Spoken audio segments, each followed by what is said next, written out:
This story is based on the account of German tactical small unit combat in Latvia in July of 1941, as recalled by the German soldiers after the war, from personal experience and originally published in the American Army pamphlet number 20-269 in January of 1953. The German infantryman or Lancer in July of 1941 was a professional soldier with 2 years of combat experience and many victories behind him. The German non-commissioned officers had the same amount of experience and professionalism, if not more, than the normal Lancer and were encouraged to use their own initiative depending on the combat conditions they faced. Nevertheless, the German Lancer was not used to close combat. He was used to advancing with overwhelming combined arms support and sufficient supplies and resources.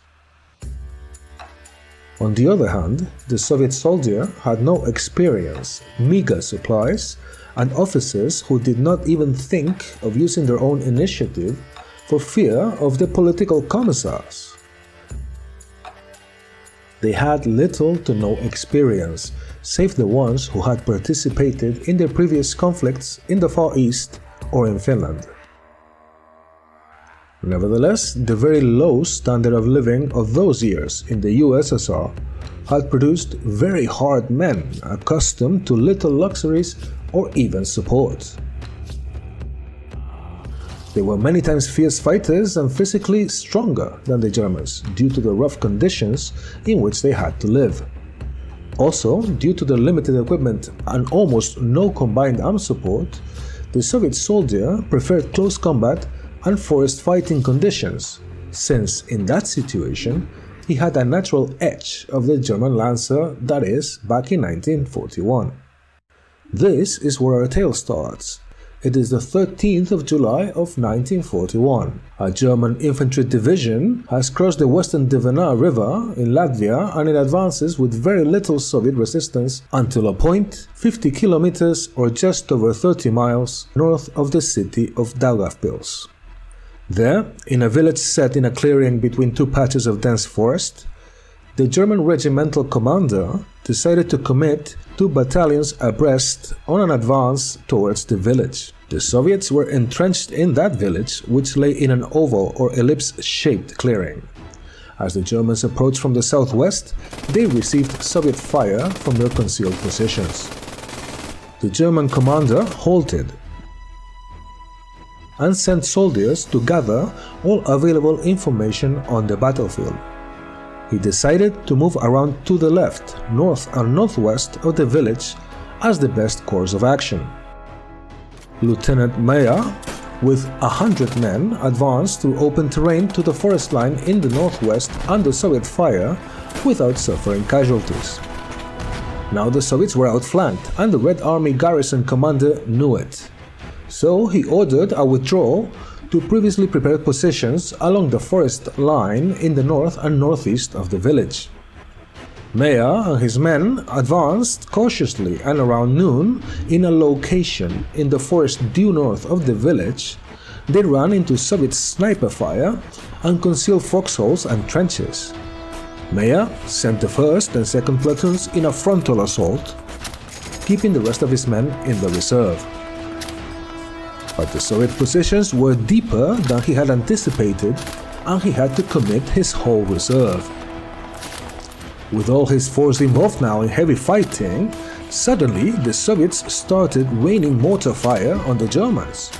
Machine gun fire cut them from different angles in concealed positions and the mortar shells hit the trees and branches, ricocheting in many directions and filling the air with murderous wood splinters.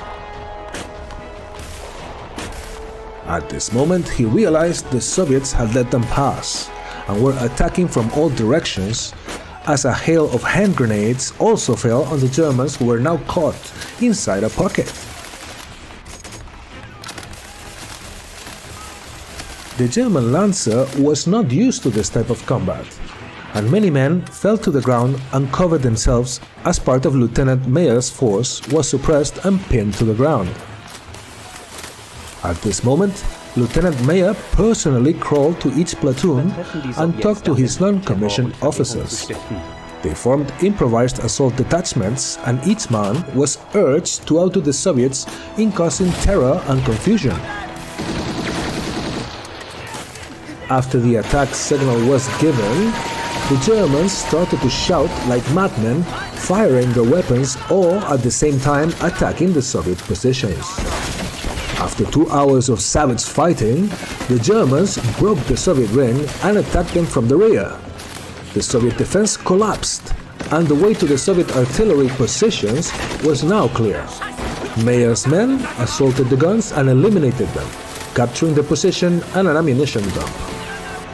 The Germans had won the day, and the path was clear for the division's advance to the north on the road to Leningrad. As usual, I derived some lessons from this tale. First, psychology is very important in combat. The Soviet defenders created a hellish situation in which the German Lancer was trapped and pinned to the ground.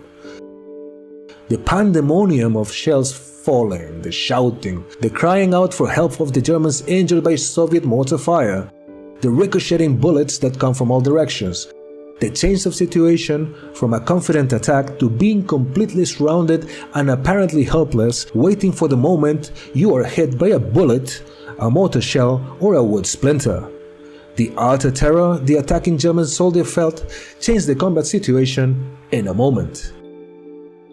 Second, the leadership can overturn these conditions, in this case with an expert and cold evaluation of the situation by Lieutenant Meyer, as he later chose the best course of action to counter the Soviet ambush.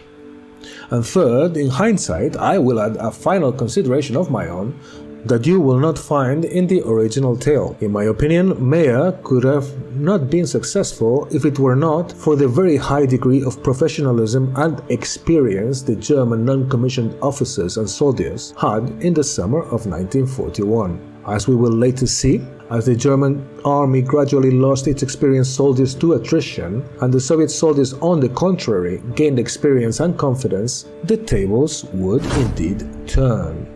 I hope you liked this tale and the episode. Please share, like and subscribe because it is vital for the channel. And if you didn't like it, well, thanks so much for watching this far.